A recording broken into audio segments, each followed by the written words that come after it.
Mirëmëngjes. Lavdi Zotit, që jemi bashkë sot, në fakt është një ndër mesazhet më të nevojshme, më të rëndësishme, që do të shohim bashkë. Jo nga letra e parë Korintësve 7, po është për marrëdhëniet. Domethënë edhe titulli i mesazhit që ta zbuloj që në fillim është një fjalë për të pamartuarit. Po, dikush ta shkon gjua ku dhëmbi, okay. Dakor, po do të shohim nga fjala e Perëndis. Unë besoj që këshilla e Zotit është më e mira që mund të gjendet ndonjëherë. Jo vetëm në botë, po midis nesh që jemi besimtar, edhe sa nevojë që kemi për fjalën e Tij. A jemi këtu? Mirë jemi? Gati? Okej. Dakor. Të rinjtë e krishterë gjenden shpeshherë të e përdorim këtë fjalë, por të bombarduar në këtë mjedis ku ne gjendemi sot, duke menduar martesën për shembull si një kontratë për një përmbushje emocionale apo për kënaqësi reciproke. Por në fakt Zoti në paradigmën e Tij në lidhje me martesën, ai thekson që ajo është vërtet një beslidhje e shenjtë, ku zbulohet misteri i Krishtit me kishën. Edhe është një mjet për shenjtërim personal gjithashtu. Tani, vërtet, cilat janë disa nga parimet biblike për njohjen dhe zgjedhjen e personit të duhur për martesë? Ka vajza, ka djem që janë në një moshë tani që thjesht ja ku janë, edhe çfarë duhet bëjnë me jetën e tyre, çfarë hapi duhet hedhin në lidhje me këtë çështje. Po për të kuptuar se kush është personi i duhur, besimtari duhet fillimisht të kuptojë se çfarë është martesa në sytë e Krijuesit. Edhe sigurisht që ne kemi folur gjatë këtyre javëve, por sot në mënyrë të veçantë sa ja vlen që ne të kuptojmë diagnozën e saktë të martesës. Ju mund thoni, po çfarë, martesa është një sëmundje? Jo, e kam në këtë mënyrë për ta shprehur në mënyrë figurative që një diagnozë e gabuar sa i takon martesës.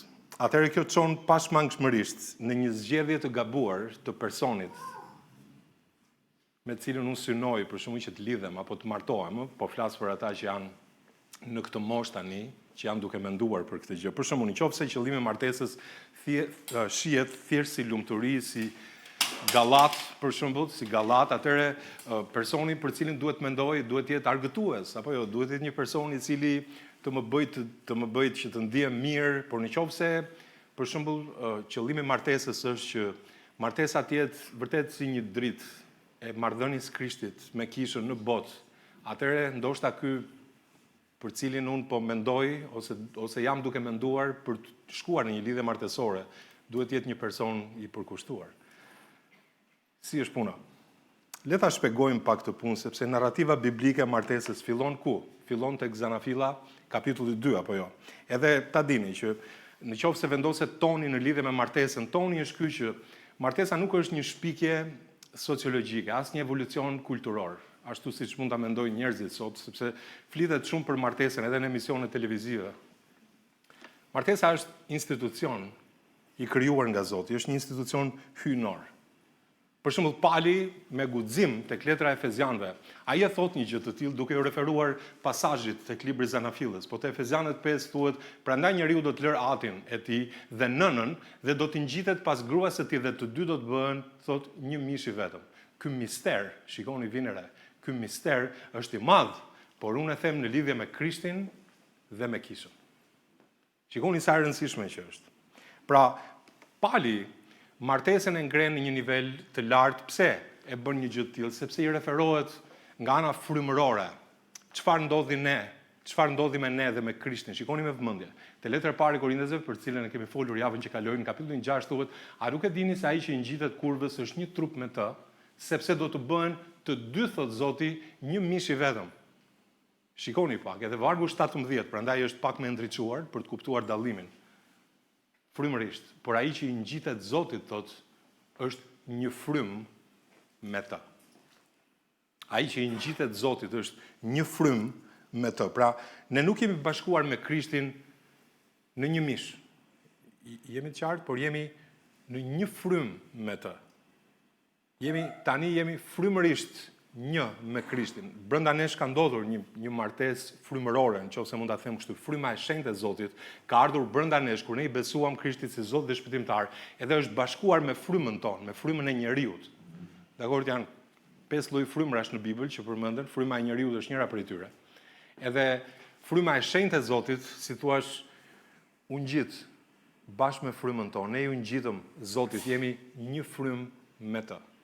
Edhe në këtë kuptim, duke kuptuar këtë analogji, frymërisht ne jemi jemi mish nga mishi i tij dhe kock nga kockat e tij. Pse? Sepse ne jemi gjymtyr të Krishtit. Për shembull tek libri i Zanafillës thuhet dhe njeriu tha kjo tashmë është kocka e kockave të mia, kur Zoti krijoi Evën, e mbani mend besoj historinë apo jo? Ju kujtohet? Edhe Adami tha kjo është kocka e kockave të mia dhe mishi tim ajo do të quhet grua sepse është nxjerr nga burri. Edhe ne në kuptimin frymëror, atëherë ne jemi mish nga mishi i Krishtit dhe kock nga kocka e tij. Pse? Sepse jemi gjymtyr të trupit të tij, nga ana frymërore. Kisha quhet trupi i Krishtit. Kështu që frymërisht ne jemi bërë një me Krishtin, frymërisht. Kjo është shumë e rëndësishme për ta theksuar, sepse është një dallim goxha i madh. Pra, çfarë bën pali këtu? Na ngren ne në një nivel frymëror. Edhe cila është gjendja jonë si njerëz? Për shembull, përpara Zotit, ashtu siç na ka krijuar në shëmbulltyrën e tij, ne jemi trup, frymë edhe shpirt. Ashtu siç thuhet tek letra e parë Tesalonikasve 5 dhe vargu 23, por ai vet Perëndia i paqes ju shenjtroft tërësisht dhe gjithë fryma juaj, shpirt e trup të ruhet pa tmerr për ardhjen e Zotit ton Jezu Krisht. Ashtu siç është Perëndia një trini, Ati, fjala dhe fryma e shenjtë, ose Ati, biri apo jo, fjala u bë mish dhe fryma e shenjtë, ashtu na ka bërë dhe ne në këtë kuptim, trup, frymë dhe shpirt. Jemi një trini. Ne brenda nesh kemi, domethënë është trupi që duket nga jashtë, është shpirti që shikon nga këto dritaret. Për shembull, janë ato dritaret këtu që shikon. Është edhe fryma. Apo jo brenda nesh. Ne kemi një frymë jete brenda nesh. Edhe ne jemi vërtet ashtu në shëmbulltyrën e Perëndis. Tani pyetja është, a ka martesa bazë biblike? Sigurisht që po. Po kur një djalë dhe një vajzë fillojnë edhe kalojnë kohë me njëri tjetrin, atëherë fillon me atë lloj intimiteti që është frymëror së pari. Apo jo, ja ku i kemi, fillon me frymën, me atë lloj intimiteti frymëror. Çfarë do të thotë kjo? Që qëllimi i martesës, për shembull, është që t'i japin lavdi Perëndis. Edhe kur dy njerëz, kur një djalë dhe një vajzë fillojnë edhe njihen me njëri tjetrin, fillojnë tani që të zhvillojnë këtë lloj uniteti frymëror. Çfarë do të thotë? Që kanë një intimitet frymëror midis tyre. Fillojnë dhe ndajnë, për shembull, ja, Zoti mbush jetën time. Ai më ka mësuar këtë. Zoti është i mirë. Ai më ka treguar këtë gjë. Ai më ka dhënë këtë përgjigje. Zoti është besnik. Ai mbush çdo aspekt të jetës time. Shikoj se çfarë ka bërë ai në jetën time, në punën time, në shkollën time, në marrëdhënien time, edhe bashkë me atë person krijohet një lloj lidhje frymërore. Edhe fillon edhe të biesh në dashuri me atë personin. Edhe pastaj kalon në atë nivelin tjetër që është fejesa. Është faza tjetër e jetës që e quajmë fejes, që është një dimension tjetër, është një dimension shpirtëror tani. Edhe shpirti me kë ka lidhje? Ka lidhje me mendjen, ka lidhje me vullnetin, ka lidhje me emocionet. Edhe çfarë ndodh midis këtyre të dyve, midis një djali dhe një vajze, duke kaluar kohë më shumë me njëri tjetrin, atëherë e marrin këtë lloj intimiteti frymëror që unë sapo përmenda. Edhe e çojnë në një nivel tjetër. Fillojnë edhe ndajnë tani gjërat sa i takojnë shpirtit, flasin për ëndrat e tyre, për pasionet e tyre. Flasin për aspiratat, për qëllimet, për mendimet, për ndjenjat, për frikrat. Domethënë ajo që dua të them është që këta shkërmoqen ndaj njëri tjetrit, në kuptimin që tregojnë se kush janë, duke ndarë gjithçka në jetën e tyre personale, jo thjesht në realitetin frymëror me pjesën e frymës që unë përmenda që Zoti mbush gjithçka, është i tillë, është i atillë, është i mirë, po kalojnë në një nivel tjetër tani duke ndarë çfarë ndodh me ta personalisht. Ndjenjat, frikrat, emocionet, vendimet, edhe vërtet vinë në një mendje, në emocione, në qëllime, duke pasur bazën frymërore, që Zoti është i madh, amen, ai është i denj. Edhe pastaj vjen martesa.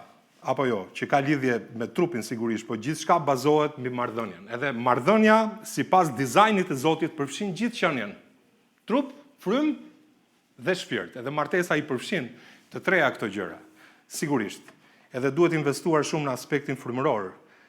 Po një njeri vjen në këtë pikë tani sepse thjesht unë bëra një shpjegim në lidhje me këto fazat e njohjes, nuk diskutohet, por si ndodh? Tani, një njeri vjen në një pikë që i duhet vendos për martesën.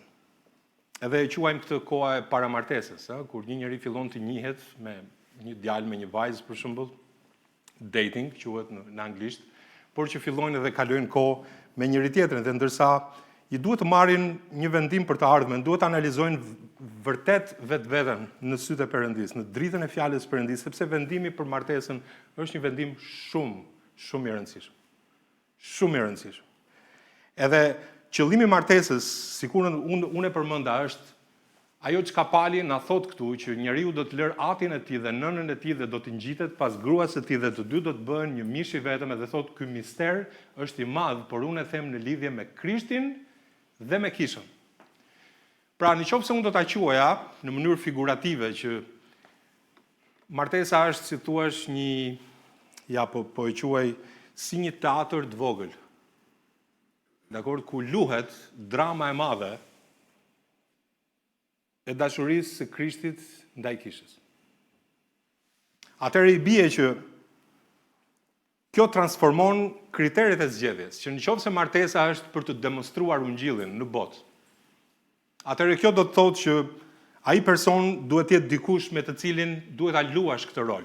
Nuk është dram, nuk është thjesht unë e thash në mënyrë figurative, por që bashkëthari i jetës duhet të jetë për këtë qëllim. Nëse martesa është një shëmbulltyr e kësaj dashurie të Krishtit me kishën, atëherë unë duhet gjej një partner që në rastin konkret, secili mendon, nëse jeni në këtë gjendje, djalë apo vajzë që po mendon në lidhje me të ardhmen, që patjetër ai të mund ta shfaq këtë lloj lavdie të Zotit. Edhe kjo është një gjë e mirë për të filluar, sepse kur ti kërkon sipas vullnetit të Perëndisë, është një gjë shumë e mirë. Një djalë për shembull duhet të pyes: a jam i gatshëm të jap jetën për këtë vajzë çdo ditë, duke sakrifikuar dëshirat e mia për shenjtrimin e saj, ashtu siç Krishti bëri me kishën? Ose një vajzë për shembull mund të pyes: a është ky burri dikush të cilit mund t'i besoj dhe t'i nënshtrohem me gëzim ashtu si kisha veprojnë ndaj Krishtit? Edhe zgjedhja e personit me synim për martesën bëhet një zgjedhje e bashkëpunëtorit në shpalljen e lavdisë së Perëndisë. Kjo është shumë e rëndësishme, nuk është teori, është vendimi i dytë më i rëndësishëm në jetë pas vendimit për të ndjekur Krishtin, sigurisht, edhe para se të adresohet pyetja e zgjedhjes së dikujt tjetër, Bibla adreson gjendjen e të pamartuarve. Ne kemi folur për këtë gjatë 2 javëve që kanë kaluar dhe e ngre situatën e njerëzve të pamartuar në nivelin e një dhuntie, në nivelin e një dhurate. Interesante. Nga fjala e Zotit ne e shohim këtë, është një me potencial të jashtëzakonshëm për mbretërinë e Perëndisë. Tani le të bëjmë një kontrast në lidhje me njerëzit e pamartuar dhe të martuar, sipas Palit, që ne kemi parë pak te letra e parë Korintësve 7. Po nëse shikoni këtu për shembull, kemi fokusin konfliktin e interesave dhe mundimet. Nuk diskutohet. Dhe shikoni i pamartuari sipas Palit, siç e përmend, edhe i martuari gjithashtu, edhe zgjedhja që duhet bërë. Shikoni me vëmendje. Nëse për të pamartuarin fokusi është që të jetë i kujdesshëm për gjërat e Zotit, i pëlqejë atij sepse nuk ka angazhim tjetër, edhe i martuari patjetër është i kujdesshëm për gjërat e botës, si t'i pëlqejë bashkëshortit, thot Pali për shembull. Janë disa gjëra që duhet bëj ekstra. Edhe sigurisht që duhet bëj një zgjedhje, që partneri duhet ta konsiderojë këtë sakrificë të fokusit, ku do të fokusohet. Sa i takon pamartuarve te konflikti i interesit, sigurisht që ka një integritet plot të kohës dhe të energjisë, mund ta shfrytëzojë kohën vetëm për atë qëllim, edhe kjo është diçka shumë e rëndësishme për ta theksuar. I martuari ka disa interesa të ndara, tensioni pashmangshëm midis shërbesës dhe familjes, apo jo? Duhet të merret pak me shëndetin e dikujt, me kujdesin për këtë, duhet ta çojë fëmijën në shkollë, duhet të bëj disa gjëra për shembull që një i pamartuar nuk i ka. Pjesë të bagazhit të tij për shembull, edhe duhet bëj një zgjedhje. Prandaj zgjedhja duhet të jetë më përpara dikë që ndan të njëjtin pasion për Zotin, për të minimizuar këtë këtë lloj konflikti, është shumë reale një gjë e tillë. Edhe sa i takon mundimeve, i pamartuar i shmang mundimet në mirë që jeta sjell. Sigurisht që jeta familjare sjell. Sa i takon të martuarit, ai përballet me sfida toksore, përgjegjësi financiare dhe dhimbje prindërore. Për shembull, një i martuar duhet të ketë kujdes, sepse duhet të sigurojë për familjen e tij, duhet të jetë i përgjegjshëm, ka njerëz për të kujdesur, edhe kjo e bën atë në një përgjegjësi, e vë atë në një nivel përgjegjësie të rëndësishëm. Jeni të gatshëm për realitetin e vështirësive, jo vetëm për romancën. Dakor, sepse jeta nuk është thjesht vetëm romancë. Edhe kjo është shumë e rëndësishme për të kuptuar. Kështu që të qenit i pamartuar është një kohë strategjike, do ta thosha. Kjo do të thotë se nxitimi për të martuar nga frika e vetmisë është i pa bazë. Prandaj të qenit i martuar nuk është mungesë, por është plotësi mundësish.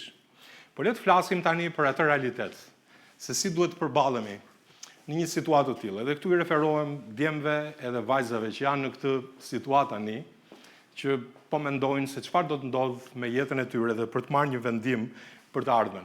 Unë jam mirënjohur Zotit për Biblën, sepse është themeli i çdo marrëdhënie. Edhe ka fjalën e dur. Le ta lexojmë së bashku për të marrë një parim. Këtu Pali si thua, i referohet realitetit të tij, sa i takon nevojave për ushqim edhe për veshje, për shembull, por shikoni si shprehet ai për të nxjerrë këtë parim shumë të rëndësishëm. Te Filipianët kapitulli 4 thotë, nuk e them këtë se jam në nevojë. Pra Pali kishte nevojë dhe ai të ushqej, apo kishte nevojë të vishej, nuk diskutohet. Edhe thotë, sepse unë jam mësuar të kënaqem në gjendjen që jam. Shikoni çfarë qëndrimi që ka ky njeri, është njeri shumë i veçantë. Unë jam mësuar thotë të kënaqem me gjendjen që jam, edhe thotë, unë e di edhe të jemi për ulur dhe di edhe të jetoj në bollëk. Në çdo gjë dhe për çdo gjë jam mësuar thotë. Jam mësuar të ngjinjem, të ngopem domethënë, dhe të kem uri, të kem me tepri dhe të jem ngushtë. Unë mund të bëj gjithçka me anë të Krishtit që më forcon. Se zakonisht besimtarët kur citojnë këtë varg thotë, unë mund të bëj gjithçka më. Unë mund të bëj gjithçka. Dakor, po ka haruar pjesën tjetër, me anë të Krishtit që më fuqizon. Ai ti e fuqin, mos e haro këtë gjë. Por vjen re Pali si shprehet aty thotë, jam mësuar të kënaqem. Pra disa mund të mendojnë, le të marrim parimin nga ky pasazh, parimin po marrim, nuk po futemi në atë se çfarë trajton si pasazh ky, po parimi është shumë i rëndësishëm. Ti je i kënaqur me gjendjen si i pamartuar, është diçka që nuk është e lehtë. Nuk vjen kështu vetvetiu. Thua që unë jam i kënaqur me këtë gjendje që jam si i pamartuar. Unë besoj se kënaqësia është diçka për cilën duhet të luftohet. Duhet të luftohet. Pali thotë, unë jam mësuar të kënaqem. Do të thotë që nuk ka ardhur kështu si vetvetiu. Pra do të thotë që duhet të luftosh edhe për të marrë atë lloj gjendje kënaqësie me gjendjen ku je, dakord, që të biesh dakord me gjendjen ku je dhe të kënaqesh, të gjesh kënaqësi në gjendjen ku je. Është si të përveshësh mëngët, dakord? E të thuash, sot nuk do të lejoj që askush të ma heq gëzimin. Dakord? Ja, kjo është. Edhe sa i takon marrëdhënieve që ne po flasim bashkë, shumë e thjeshtë të gjesh një fajtor, për shembull, një djalë apo një vajzë gjatë jetës tyre, të edhësh fajin të krethanat, të ankohesh për përvojat e pasuksesshme dhe të vësh në dyshim nëse shpirti yt binjak. Tani nuk ka shpirt binjak, do flasim për këtë më mbas. Po të fillosh të dyshosh që shpirti yt binjak ka humbur diku në botë. Edhe nuk po e gjej dot përmes WhatsAppit. Nuk po e gjej nëpërmjet TikTokut apo çfarë doni që të përmendni. Ka humbur diku edhe për shkak sepse komunikimi sot është bërë i vështirë, më njerëzit nuk din të komunikojnë, ka konfuzion. Edhe unë nuk e gjej dot se ku është ai, domethënë edhe ja ku jam në këtë gjendje tani, ose sepse një vajzë tjetër ja doli ta marrë para princin tim. Por kënaqësia dhe qartësia nuk gjenden duke ja hedhur fajin diku tjetër. Ato gjenden duke luftuar me vendosmëri për atë që shpresojmë të gjejmë. Unë do të them një citat që është e rëndësishme ta mbaj mend, që të jetosh i kënaqur, do të thotë të jetosh në bekimin e shpresës. dhe të heqësh dorë nga shqetësimi për të ardhmen. Tani kjo është pak e vështirë për ta gëlltitur kur e dëgjon fillimisht, por të dish të presësh siç duhet nuk ndodh thjesht vetvetiu. Le ta ritheksoj këtë. Madje edhe po të bësh diçka mirë ose diçka të mirë, sidomos diçka që nuk dëshiron ta bësh, kërkon përkushtim. Nuk ndodh vetvetiu. Edhe për të krishterët më të mirë dhe më besnik, ju duhet të bëjnë disa gjëra. Nuk vinë gjërat vetvetiu. Edhe duhet mundohen, edhe duhet të vërtet, kjo është shumë e rëndësishme, të duash dhe të besosh Jezusit është thelbësore. Patjetër, po është fillimi, aty fillohet, me Krishtin fillohet. Po dhe besimtarët më të fortë kalojnë ditë kur shpresa dobësohet, dyshimi fillon të hyjë, por këtu qëndron ndryshimi. Edhe për këtë do të flasim pak. Ne nuk mbetemi në atë gjendje. Sa i takon ripërtëritjes përditshme të mendjes dhe pastrimit të zemrës, duke mbushur veten me të vërtetën dhe duke larguar gënjeshtrat, ne na mbron që të mos bijem në dekurajim. Sepse çfarë ndodh? Ne dëgjojmë gënjeshtra, edhe mendojmë në mendjen tonë duke krijuar disa bindje në lidhje me pritjen. Jeni në një fazë për shembull tani që po mendon se çfarë do të ndodh me ty në të ardhmen për të pasur një bashkëudhëtar në jetë, një person me cilin ti synon që të martohesh, edhe krijon disa bindje në lidhje me pritjen, e ndoshta disa nga mendimet që përsëriten që janë gënjeshtra, janë këto. Nuk jam nga ata pak njerëz me fat. Ndoshta Zoti po më ndëshkon. Nuk po gjej dashuri ende sepse nuk jam i denj për të dashur. Edhe këto janë narrativa që e gryejnë në heshtje gëzimin, paqen, shpresën në atë stinën e pritjes, le të them. Edhe sigurisht që ne i quajmë si mendime kalimtare të padëmshme, por janë gënjeshtra, të cilat ne i përsërisim edhe i përshpërisim brenda nesh, se ndoshta mirësia e Perëndis ka datë skadence, për shembull. Zoti ka mbaruar me mirësinë e tij. Se eshtja e tij duhet të nënkuptojë refuzim. Edhe fillojmë ta ndjejmë veten, ta ndjeni veten si të paftë kur takoheni me dikë dhe filloni ta krahasoni veten me të tjerët dhe të dyshonin vetvete, por të jetosh i kënaqur do të thotë të jetosh në bekimin e shpresës dhe të heqësh dorë nga shqetësimi për të ardhmen.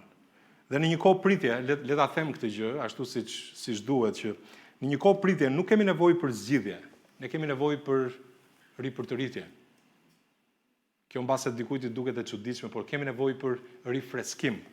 Edhe kjo është një kohë për t'i lejuar ato rrënjët tona që të futen thellë në praninë e Perëndis.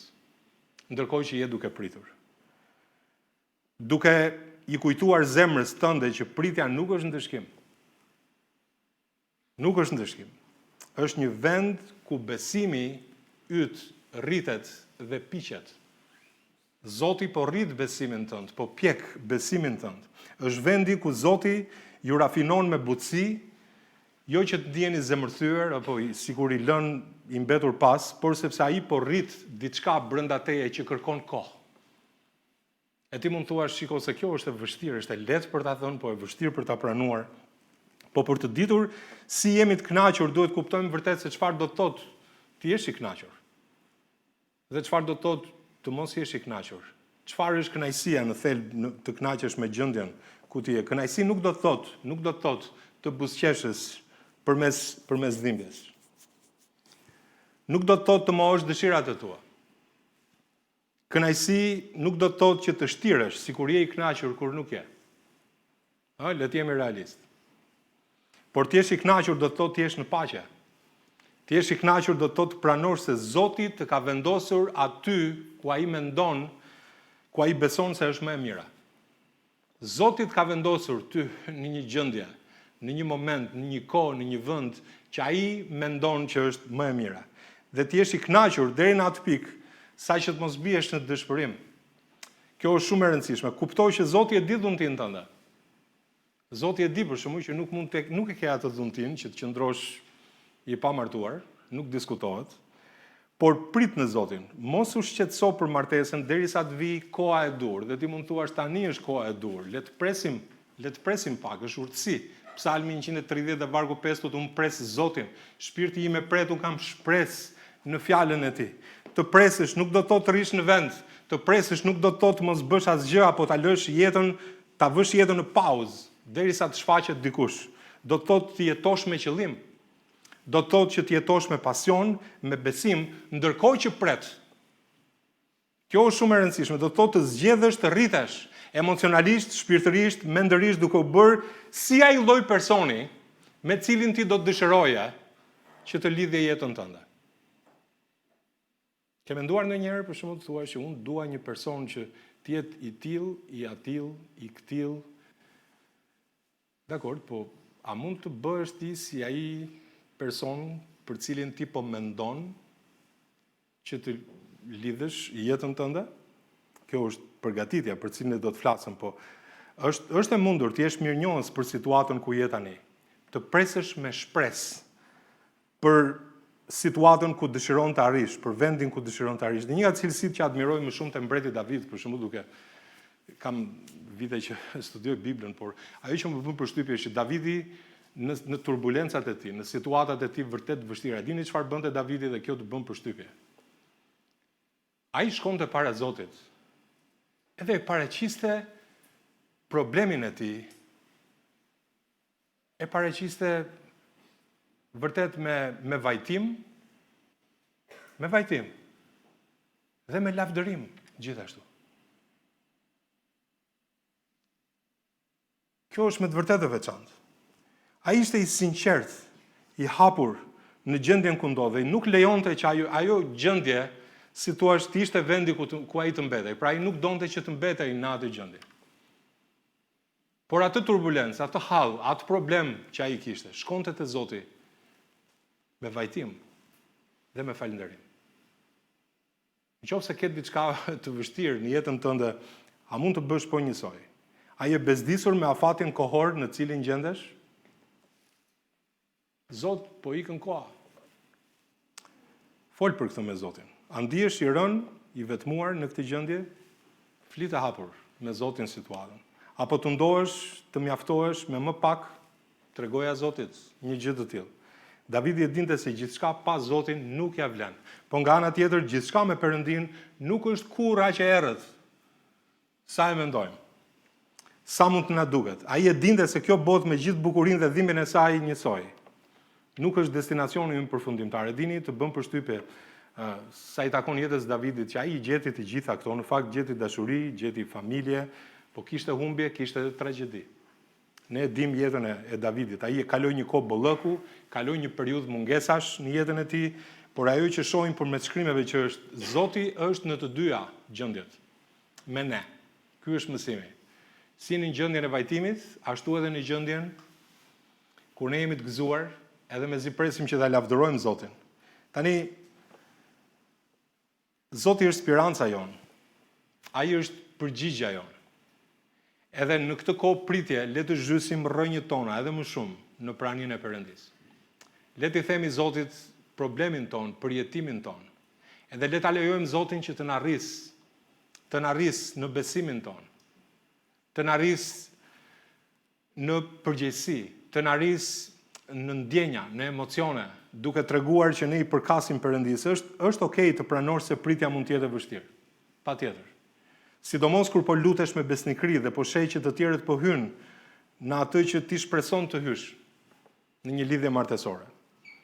Dhe po pyet veten kur do të vijë radha jote. Po Zoti e sheh një gjë të tillë. Ti kujton se Zoti nuk e sheh, ai kupton dhimbjen e heshtur, ai dëgjon ato lutje që ti përshpërit në zemrën tënde, sepse je në këtë një situatë tani, dhe megjithatë ai të fton të gjesh gëzim pikërisht këtu. Jo vetëm kur lutja merr përgjigje, por të gjesh gëzim ndërsa i lutesh Zotit për këtë situatë. A mundesh të gjesh gëzim në këtë situatë, ndërkohë që lutesh?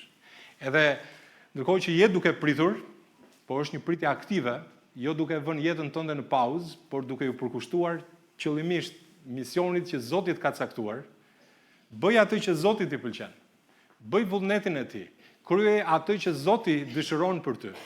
Edhe prit në Zotin ndërkohë.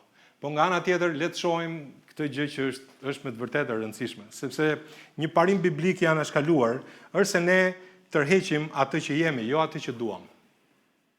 Le ta shpjegoj ndryshe. Në vend që të fokusohemi vetëm tek gjetja e partnerit të duhur, Bibla thekson që ne duhet të bëhemi si ai i duri. Sikundër unë e përmenda pak më sipër. Mua më ka ardhur ndonjë gjatë viteve, po kanë qenë më shumë se një në fakt. Edhe jemi ulur për kafe, për shembull, më ka thënë dëgjoj. Unë jam duke menduar, duke u lutur, po unë dua që ajo vajza të jetë e tillë, të ketë këtë, të ketë atë, të ketë këtë. Edhe thot ndonjëri, për shembull, ka thënë, unë dua që të jetë si ajo gruaja e Fjalët e Urta, kapitulli 31 është kapitull shumë i famshëm. I them unë, ti kërkon një grua që të jetë një vajzë, domethënë, që të jetë ajo vajza apo gruaja e Fjalëve të Urta kapitulli 31. Dhe pyetja ime është pastaj, po ti je si ai burri i Fjalëve të Urta 31? E dini ju që aty flitet dhe për burrin dhe Fjalët e Urta 31?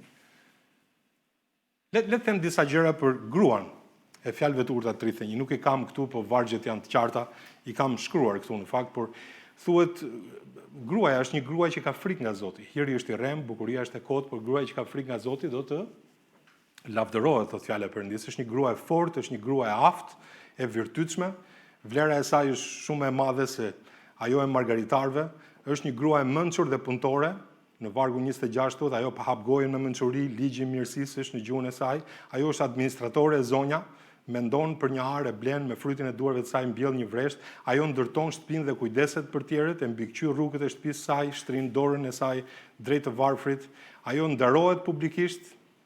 Nderimi vjen si fryt i jetës saj, burri i saj e lavdëron, thuhet. Domethënë, mendoni çfarë cilësish që ka kjo grua tek Fjalët e Urta 31. Dakor, ky djali kërkon atë vajzën që të jetë si Fjalët e Urta 31. Po e dini çfarë thot për burrin Fjalët e Urta 31? Ky burri duhet të jetë një burr i nderuar, me autoritet. Thuhet burri i saj ishte i njohur te portat kur ulet me pleqtë e vendit. Është njëri që piqet, maturohet, është i pjekur, i maturuar, i rritur. Është një burr që i beson plotësisht gruas tij, zemra e burrit të saj ka besim tek ajo, thuhet në vargu 11, që i jep liri edhe të veprojë asaj dhe të ndërtojë dhe të menaxhojë. Është një burr që përfiton nga mençuria dhe puna e gruas. Thotë dhe nuk i mungon asgjë e mirë, thuhet në vargu 11, është një burr që e vlerëson dhe lavdëron publikisht gruan e tij, burri i saj e lavdëron, thuhet aty, interesante, sepse zakonisht mendojnë për vete. Burrat. Dakor, ajo që po them është që një Boaz kërkon një Ruth. Është kështu? Nëse ti dëshiron një mbretëresh, ti, e kam fjalën me ty, djalin, çunin. A je duke u përgatitur si një mbret për vete? Në rast se mund të bëj këtë lloj lidhje analogjike. Shenjtërimi yt sot është dhurata më e madhe që mund t'i bësh bashkëshortit tënd nesër. Morë vesh apo jo? Okej. Mos kërko thjesht dikë që të të plotësoj, po bëu dikush që me hirin e Zotit është i plot në Krishtin. Edhe kjo periudhë duhet përdorur për të zhvilluar kënaqësinë me Zotin. Nëse një person nuk është i lumtur dhe i përmbushur si i pamartuar në Krishtin, le ta them këtë gjë. Nëse një person nuk është vërtet i lumtur dhe i përmbushur si i pamartuar në Krishtin, ai nuk do të jetë i lumtur as në martesë. Jeni të sigurt për këtë. Martesa nuk e zgjidh problemin e zbrastisë brendshme. Më besoni, jam vetë i martuar. Ajo shpesh e zmadhon duke shtuar pritshmëri reale tek një qenie tjetër njerëzore. Nëse ti pret që tjetri do të plotësojë ty gjërat që ti ke boshllëk në zemër, mos mendoj që ai personi është Zoti. Do zhgënjesh se nuk do të ndodh.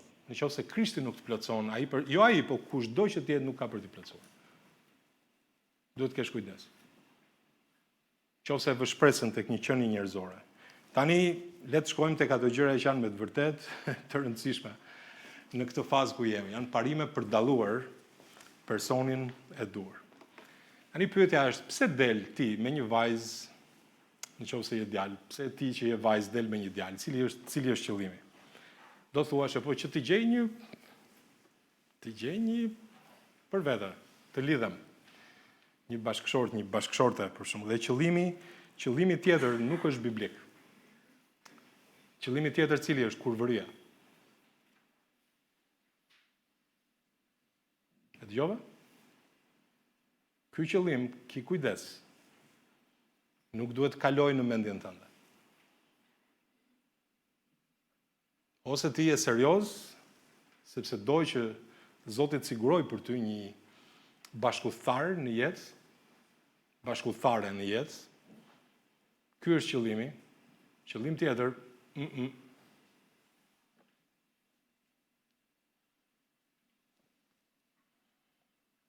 Duhet jemi të kujdesshëm me personat që rrim.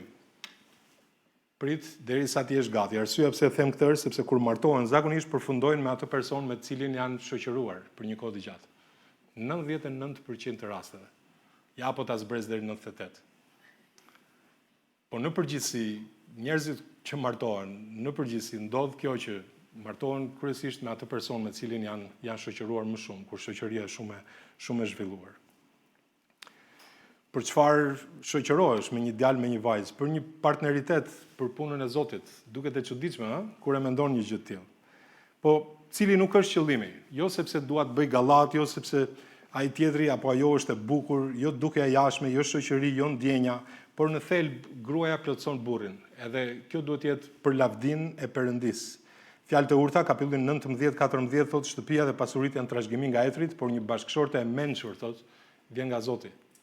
Do të thotë që Zoti ka një plan, ka një qëllim me ty. Mos mendoj që jeta brenda një çifti është vetëm romancë. O Zot, ki kujdes sepse ajo koha, kështu i them unë, do të mbaroj. Do të mbaroj. Nuk do të zgjat shumë kështu. Do ta përmendem se mos i shkpusni këto pjesë kështu, po burrat dhe gratë janë të ndryshëm, edhe me ndryshime duhet të plotsojnë njëri tjetrin, po pavarësisht gjithçka, le ta them dhe këtë gjë se pastaj do të pusim marshin për ato gjëra që do të shohim së bashku, do të shohim një nga një parimet. Por duhet të jesh i kënaqur me plotësinë në Krishtin. Ti je i plot. Para disa javësh kishim një mesazh nga fjala e Perëndis ku folëm për plotësinë në Krishtin. Kolosianët kapitulli 2 dhe vargu 10 thotë që ju jeni të mbushur në të, jeni të plot në të, i cili është kreu i çdo principate dhe pushteti. Ai është Perëndia yt. Ai është ati yt. Ai është vetë jeta jote. Ai frymërisht është, ne jemi kisha apo jo. Frymërisht ai është i fejuar yt në këtë kuptim nga ana frymërore. Nëse je i lindur, i ke tërë kushtet dhe komoditetet që të jetosh një jetë të kënaqur, të plot, të begat dhe të lumtur, sepse Krishti është plotësia jonë. Amen? Krishti është plotësia jonë. Edhe ai na ka dhënë, lexuam një varg para disa javësh, letrat 2 të Pjetrit, që duke qenë se fuqia e tij hynore na i dhuroi të gjitha gjërat, sa i takojnë jetës dhe perëndishmërisë, me anë të njohjes së atij që na thirri përmes lavdisë dhe virtytit. Domethënë ai na i ka dhënë të gjitha gjërat sa i takojnë jetës dhe perëndishmërisë. Le ta them dhe këtë fjali të fundit, do të fillojmë tek parimet. Nëse nuk gjen kënaqësinë, mbushullinë tënde në Zotin, kurrë nuk e për ta gjetur plotësinë me asnjë person tjetër. Kurrë. Okej, ja parimet që janë si filtra mbrojtës për ju që jeni të rinj në sallë sot, që janë shumë të rëndësishme. Fillojmë me të parin, është parimi i qëllimit të jetës. Tani sigurisht që kur kuptojmë arsyeën e ekzistencës tonë, fillojmë këtu. Edhe si në çdo gjë, si në çdo lloj marrëdhënie, ta dini që ne kemi qëllim pse ekzistojmë, edhe Zoti na solli këtu në këtë botë, që ne t'i japim lavdi atij. Qofsh i martuar, qofsh i pa martuar, ose në një status tjetër në gjendjen civile. Ti je i denjë o Zot të marrësh lavdin, nderimin dhe fuqinë, sepse ti krijove të gjitha gjërat dhe për hir të vullnetit tënd janë dhe u krijuan. Përse janë? Për hir të vullnetit të ti, që është i denjë të marrë lavdin, prandaj jemi krijuar ne.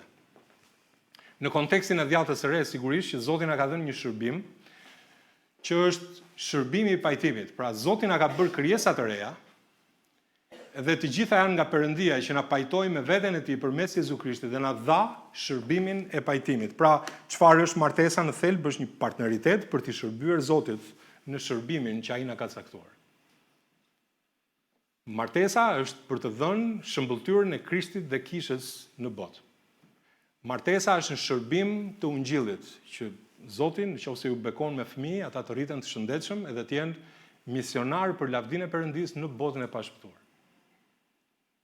Martesa nuk është në nivelin e ashtu siç kemi parë te letra e parë Korintasve 7, Pali po i shkruan ato fjalë për ata Korintas që ishin në atë gjendje të pataksur, domethënë me problemet që kishin në realitetin frymëror dhe fizik të Korintit atyre ditëve, sepse martesa nuk bie thjesht në nivelin e plotësuarit të nevojave biologjike të dy njerëzve. Martesa është shumë më e lartë se saq. Edhe në këtë kuptim është partneritet për të shërbyer Zotit në shërbimin që ai na ka besuar. Le të shohim një parim tjetër. Parimi i ruajtjes kufive. Parimi i ruajtjes kufive, çfarë do të thotë ky? Mos ngri idhuj në zemër. Mos ngri idhuj në zemër. Pra kufiri i brendshëm është zemra. Shikoni pak, thotë ruaje zemrën tënde me shumë kujdes. Zemra është çelësi për të qenë i bekuar ose jo në jetën tënde. Është çelësi për të qenë i bekuar ose jo në jetën tënde dhe ruaje atë me shumë kujdes. Kufiri i jashtëm, e di kush është kufiri i jashtëm? Është vullneti i lirë i një njeriu. Do të thotë që kupto rëndësinë e vullnetit të lirë. Shko dhe ndaj me personin për të kaluar jetën së bashku, por kupto që çdo njeri ka vullnet të lirë. Të lutem, kije parasysh këtë gjë. Personi ka të drejtë që të refuzojë kërkesën tënde. Nuk është i detyruar që të lidhet me ty pavarësisht dëshirës tënde. Nuk mund të shkosh te një njeri dhe t'i thuash dëgjoj, ti do të martohesh me mua. Kjo ka marrë fund. Kujdes. Kujdes, personi tjetër e kupton se nga vjen kjo lloj dëshire, e megjithatë ka të drejtën të refuzojë ose të pranojë dhe ti duhet ta respektosh vendimin e personit. Ki kujdes. Mos i trim edhe të shkosh aty të thuash, ti lexosh një 10 vargje nga Bibla, ti thuash ti do martohesh me mua se s'bën. Ki kujdes. Sepse Zoti nuk punon vetëm tek ti. Nuk punon vetëm. Nëse do mund të presësh, ti japësh kohë vetes, po nuk mund të detyrosh tjetrin. Kujdes me vullnetin e lirë. Kujdes. Zotin nëse do Zoti për diçka, do të punojë dhe tek personi tjetër. Mirë, jemi të qartë si punë e ungjillit, ne vërtet jemi predikues të ungjillit, por nuk i detyrojmë njerëzit. Ne jemi lajmtar, jemi vegla të Zotit. Fryma e shenjtë bind për mëkat, por ata kanë një zgjedhje për të bërë. Mos harroni këtë gjë. Dakor, trima? Duhet kemi kujdes me këto sepse kemi pasur raste të tilla në kish edhe thjesht e thash sepse duhet ta thosha. Parimi i drejtimit hyjnor, ashtu siç në çdo gjë tjetër, urdhrimi i qartë është vetëm në Zotin. Nëse filtri që sapo pam është themelor dhe i panegociueshëm, shikoni këtu sepse këshillo me Zotin për çdo gjë. Me që përmenda Davidin më përpara, Davidi është kampion në çështjet e të këshilluarit me Zotin. Sa herë gjeni ju te libri i parë i Samuelit vetëm. Shikoni me vëmendje. Davidi u këshillua me Zotin. Zot, a duhet luftoj kundër këtyre? A duhet të bëj këtë gjë? Edhe thuhet përsëri, Davidi u këshillua me Zotin, Davidi u këshillua, është vërtet kampion në këtë lloj gjëje. Të bën të mendosh, ore sa e rëndësishme është një gjë e tillë. Këshilla me Zotin. Patjetër dhe për martesën. Patjetër për personin për cilin ti po mendon apo synon që të lidhesh. Tjetër, parimi i zgjedhës, jo zgjedhjes, zgjedhës së barabartë. Edhe nëse filtri i parë ishte themelor i panegociueshëm, shikoni këtu. Thot, mos hyni në një zgjedhje bashkë me jo besimtarët, sepse ç'lidhje ka drejtësia me pallësinë dhe çfarë bashkësie ka drita me errësirë. Ne kemi folur gjithashtu para disa muajve në lidhje me ato vlera që Zoti na ka dhënë ne, të cilat nuk duhet i kompromentojmë me botën.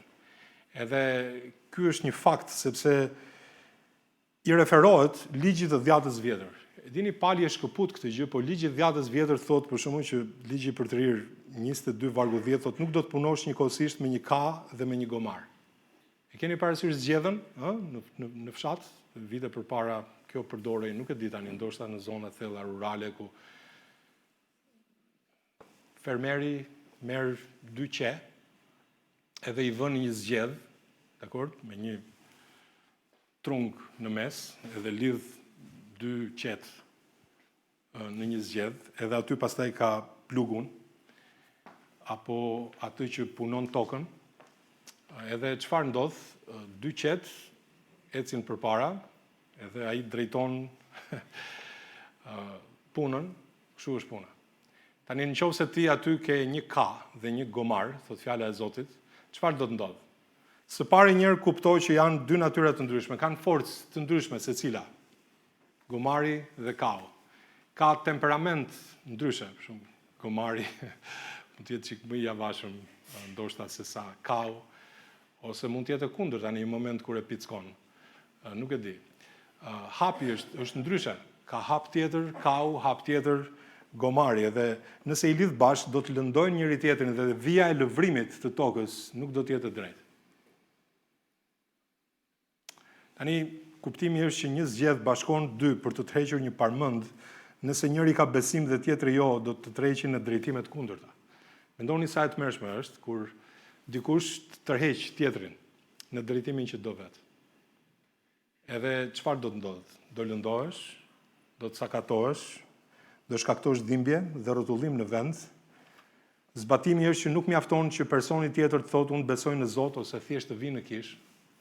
Kjo është shumë e rëndësishme. Pyetja është, a është Krishti Zoti i jetës tij, a ka të njëjtin autoritet moral, Biblën? A do të më afrojë ky person më shumë tek Jezusi apo do të më ngadalsojë në garën time të besimit? Tani, një besimtar nuk duhet të lidhet me dikë me shpresën për ta ndryshuar. Nëse mendon që ke një projekt për të ndryshuar tjetrin, Zoti nuk e kërkon atë gjë. Do të flasim pak më vonë. Ai kërkon që ti të gjesh një bashkëthar që ti shërbeni Zotit. Mos merreni me njëri tjetrin. Parimi tjetër është parimi përparësisë së karakterit mbi tërheqjen fizike. Tani, shoqëria ku fokusohet? Shoqëria fokusohet te dukja, te pamja sot, te kimia. Ndërkohë që Bibla ka një realitet tjetër. Bibla fokusohet tek njeriu i brendshëm.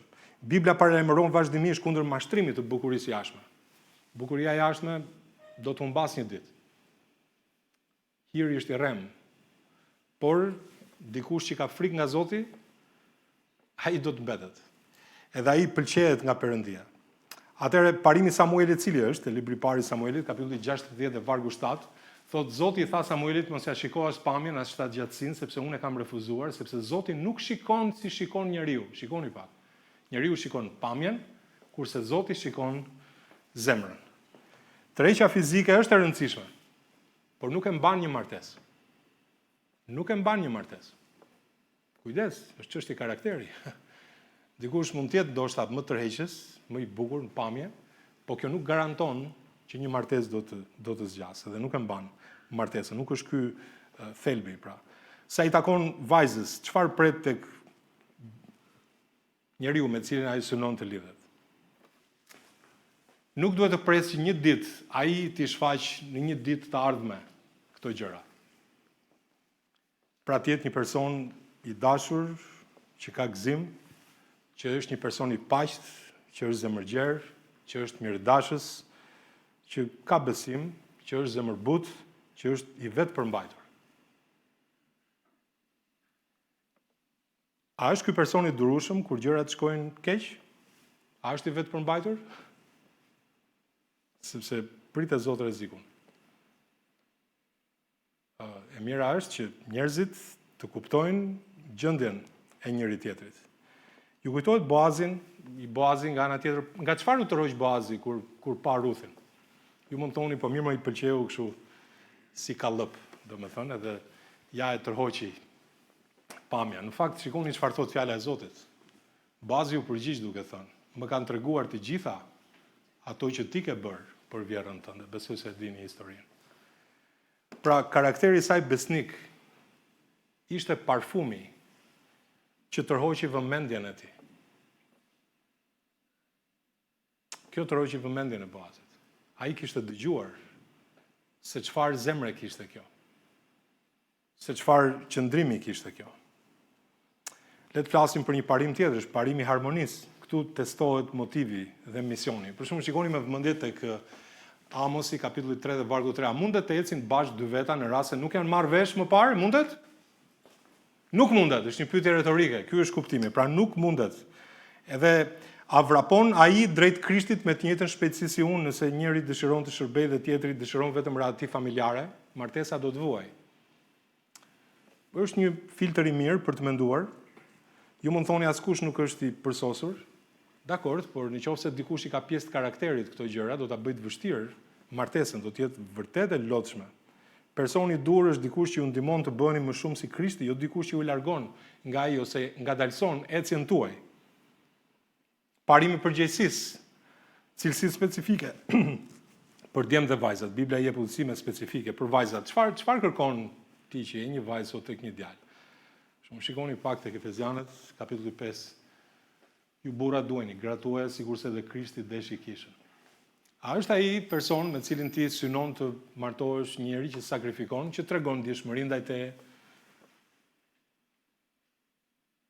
A është ai shërbëtor apo thjesht komandues?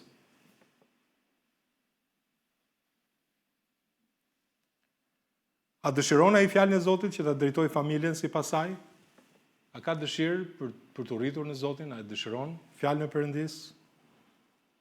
Udhëheqja nuk është dominim, është iniciativë për të shërbyer. Edhe a është punëtor dhe që siguron duke qenë i përgjegjshëm? Shikoni me vëmendje, fjala e Zotit thotë që nëse dikush nuk kujdeset për të vetët dhe më tepër për ata të shtëpisë, ai e ka mohuar besimin dhe është më i keq thotë se një jo besimtar. A është ai person një njerëz që vërtet është punëtor, i përgjegjshëm? Po djem, çfarë kërkojnë të një vajzë? A ndërton fryma e asaj vajze? Shikoni sa e bukur është fjala e Zotit thotë, por njeriu i fshehur i zemrës, të lisur me paprishjen e frymës së butë dhe të qetë, i cili është shumë i çmuar përpara Perëndis. Këtu ishin gratë e shenjta, të buta, të qeta, të stolisura me paprishjen e frymës së butë dhe të qetë, me një karakter të virtytshëm. Fjalë të urta 31, punëtore, mençur, e besueshme, një vajzë që ka frikë Zotin. Është thesar i vërtet. Është thesar i vërtet. Në disa gjëra për të menduar që shërbimi yt ndaj Zotit të mos ndalohet. Edhe le të shkojmë këtu te kjo tabela tek red flags. Red flags. Kujdes, duhet të dallojmë. Duhet të dallojmë. Tani para se të martohesh me dikë, duhet të kuptosh dhe mendohesh, për shembull, nëse ai person është zemrak, në fjalën e Zotit thotë mos lidh miqësi me njeriu zemrak. Mos e bëj, nëse ai është i tillë. Zemrimi çon në abuzim verbal dhe fizik. Shtëpia do jetë e pasigurt. Mos lidh miqësi me të, nëse ai ka një karakter, kështu prej trimi, prej cubi, të krishterë, respektoje veten aq sa të kesh kujdes. Përtatësia, shpirti i përcatësit dëshiron dhe nuk ka asgjë. Shikoni, një partner përtatës nuk do të ndërtojë shtëpinë, nuk do të sigurojë financiarisht, nuk do të shërbejë. Nëse ai të gënjen, ndërkohë që jeni në kohë njohje, të mashtron, buzët gënjeshtare janë të neveritshme për Zotin, por ata që veprojnë me çiltërsi i pëlqen atij, pa të vërtetën nuk ka besim, nuk ka intimitet të vërtetë. Martesa pa besim është ferr. Është ferr. Mungesë vetkontrolli, njëri që nuk di të frenojë zemërimin e tij si një qytet i shkrehur pa mure, edhe kjo sjell mungesë vetkontrolli, e cila çon në tradhti, në shpenzime të pamatura dhe në varësi. Kujdes, red flags. Mungesë e pastërtisë. Mungesë e pastërtisë. Sepse ky është vullneti i Perëndisë, shenjtërimi juaj të hiqni dorë nga kurvëria, që secili prej jush të ditë mbaj jenën e vet në shenjtëri dhe me nder. Nëse ai person me cilin ti po njihesh të kërkon që të prishësh pastërtinë seksuale para se të hyni në një beslidhje martesore, ai së pari nuk respekton Zotin, veten e tij një herë, ty jo fare. Ty jo fare njërë. As mos e mendo këtë gjë. Ki kujdes. Kujdes nga njerëz të tillë. Ju thash, nëse qëllimi të dalësh me dikë, nuk është thjesht të gjesh një bashkëshort, një bashkëshorte, atëherë qëllimi tjetër është kurvëria. Izolimi nëse dikush veçohet, kërkon kënaqësinë e tij dhe zemërohet kundër diturisë vërtet, thot fjala e Perëndisë, veçimi nuk është pavarësi, por është një rrugë drejt rrëzimit dhe refuzimit të urtësisë. Kujdes ka njerëz tillë që nuk duan të jenë pjesë e familjes së Zotit apo të përfshihen me njerëz tjerë në familjen e besimit, por thjesht duan të jenë të izoluar dhe të pavarur nga të tjerët. Ki kujdes. Një gjë tjetër është krenaria, para shkatërimit vjen kryelartësia dhe përpara rrëzimit fryma krenare. Krenaria pengon pendimin dhe faljen. Dy gjëra kaq të rëndësishme për të zgjidhur konfliktet në martesë. Shumë e rëndësishme. Nuk zgjidh dot pritshmëritë, çfarë pret ti nga tjetri, çfarë ai pret nga ty, është shumë e vështirë. Kujdes. Kujdes nga këto gjëra. Duhet i dalloni. Janë filtra të mirë, sepse përvoja ka treguar që janë martesa të tilla vuajnë dhe nuk janë fare të fokusuar, jo më të shërbejnë Zotit. Duhet pasur shumë kujdes. Dhe parimi i fundit që po shohim është parimi i këshillimit. Parimi i këshillimit. Në fakt, unë do ta quaja konfirmimi i komunitetit, nëse mund ta shpreha kështu, e keni vargun aty që thotë pa një udhëheqje të urtë populli bie, por gjen shpëtim në numrin e madh të këshilltarëve. Është një parim shumë i mirë sepse dashuria romantike ka një efekt narkotik. Dakor? I habitur ende. Është ky efekti të bie në kokë, i thonë. Ky, se s'dua të përdorat fjalën turke, që ka rënd ajo. Po ajo të mpin gjykimi racional dhe të bën që të shohësh vetëm anët e mira. Vetëm anët e mira të personit. Këtu hyn në lojë komuniteti i kishës. Është mirë kur dikush, për shembull, ju qeni të rinj, keni prindër besimtar.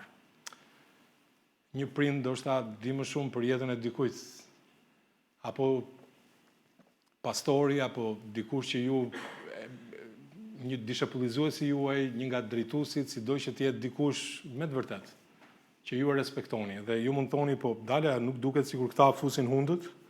Jo, nëse të gjithë rreth jush kanë rezerva, nëse të gjithë të tjerët rreth veç ti nuk ka rezerva, po gjithë të tjerët kanë rezerva, mbase kjo është një mënyrë që Zoti ka lejuar që të ruaj ty. Që të ruaj ty.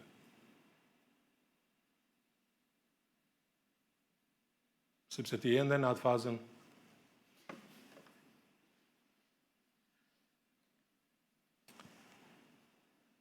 në qoftë se shohin që gjërat nuk shkojnë siç duhet, më mirë ta ndalojnë lidhjen para se të fejohen.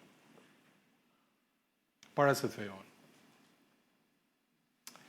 Prandaj është e mirë ajo koha e njohjes, ku tregohet që e duan njëri tjetrin, që e ruajnë njëri tjetrin, që mbajnë dëshminë e njëri tjetrit të pastër, që ruajnë të pastër dëshminë e Krishtit dhe ecin në frikën e Zotit. Prandaj nëse gjërat nuk shkojnë mirë, le ta ndalojnë dhe të mos futen në fejesë. Për fejesën nuk kemi folur sot. Shikojnë në këto shenja, vini re vëllezër motra, unë e them me shumë dashuri, patjetër askush nuk është i përsosur, ne e dim, unë e thash që në fillim këtë gjë, po janë disa tregues që mos i quani këto si defekte të vogla që do t'i ndryshosh ti me kalimin e kohës. Kujdes, sepse këto mund të shërbejnë, këto janë probleme strukturore që rrezikojnë godinën e martesës. Edhe mund të jenë të rrezikshme. Tani kuptohet që njeriu duket gjatë kohës, por në rast se çdo njeri mund të gabojë dhe mund të jetë i tillë në një moment caktuar të jetës tij, po kur kaloni kohë me të e kuptoni, edhe kuptoni ndryshimin, kuptoni se si po punon Zoti në jetën e tij. Por nëse njerëzit janë të tillë, duhet kesh kujdes. Jeta në martesë nuk është vetëm romanc. Nuk është vetëm romanc. Është shumë më tepër se saq. Shumë më tepër. E prandaj i them këto gjëra që i them. Ju mund thoni, po ju e bëre shumë të vështirë situatën, as pak. As pak, është një kujdes që duhet ta keni parasysh. Kuptohet që ekziston falja, ekzistojnë gjitha ato gjëra që ne tham, të kuptuarit, Zoti po i ndryshon njerëzit, absolutisht po. Nuk diskutohet. Por ja që Bibla na fol ka për këto gjëra. Edhe mirë është që t'jemi të kujdesshëm. Parimi biblik është, nuk e kam shkruar aty, por mos u marto me dikë për ta ndryshuar, martohu me dikë që tashmë po ndryshohet nga Krishti.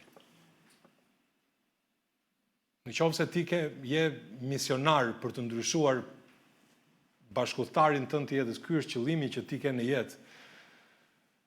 Është një qëllim shumë miop. Duhet të shikosh që Zoti po e ndryshon atë person. Jo që ta ndryshosh ti. Nëse Zoti nuk e ndryshon, ti nuk e për ta bërë kurrë një gjë të tillë. Ashtu siç kundër do të shohim te letra e parë Korintësve 7 për ata persona që thotë ku e di ti o grua nëse burri do të shpëtohet apo keni kujdes, mos vër baste me jetën njerëzore. Ki kujdes. Prandaj jo me dikë për ta ndryshuar, por me dikë që tashmë po ndryshohet nga Krishti. Prandaj tham gjitha këto gjëra që tham. Mos kërko shpirtin e përsosur binjak. Është një mit që nuk gjendet në Bibël. Shpirti im binjak, kujdes. E dini çfarë? Kërko një person besnik. Besnik. Atë kërko. Një bashkëudhëtar besnik. Dhe pyetja nuk është, a është ky personi vetëm në botë për mua, por a është ky person dikush me të cilin mund t'i shërbej Zotit më mirë së bashku, se sa veç a veç. Dakor? Mjaft për sot. Le t'ulim kokën.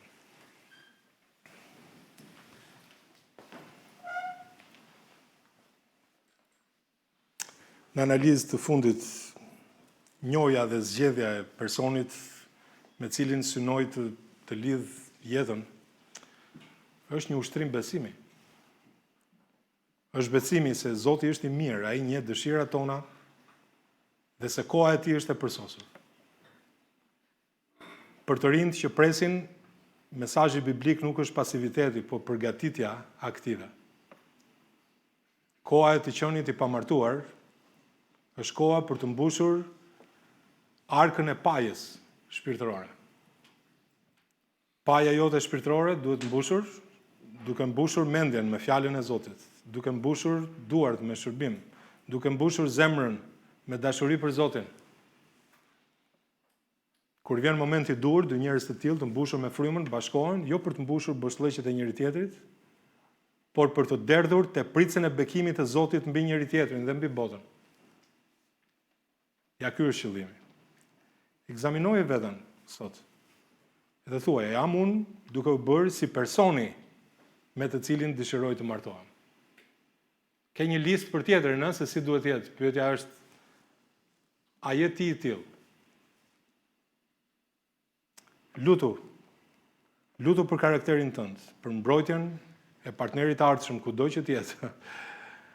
Ki parasysh komunitetin, dëshmi në komunitet, kërko dhe shërben në kontekstin e kishës lokale. Kërko këshill, përfshi njerëzit, prindrit, mentorët, herët në proces. Vendos kufit, cakto standarde pastërtie, para se të fillojnë ndjenjat e forta. Dhe besoj Zotit aktivisht, jeto plotësisht për Zotin sot, duke mos qenë pasiv në jetë, derisa të vi ai ose ajo.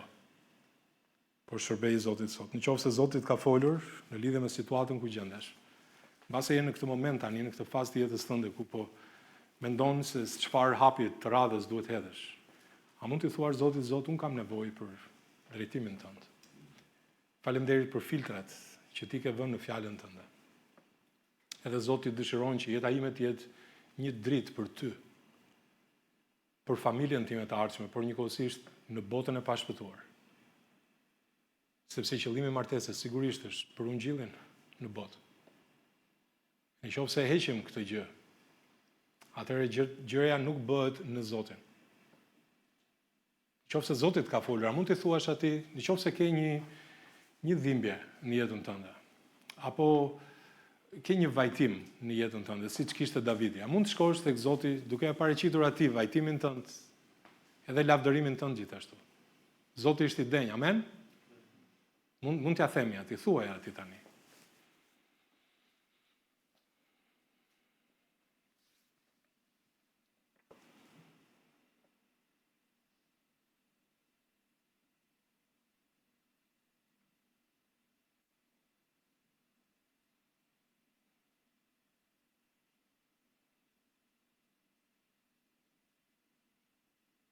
Pati dashur, faleminderit për këtë mundësi që na jep, o Zot, që të mblidhemi bashkë, të gëzohemi në praninë tënde. Faleminderit Zot që ti na ke mbushur, Zot, dhe prandaj na thuaj që jemi të plot në ty.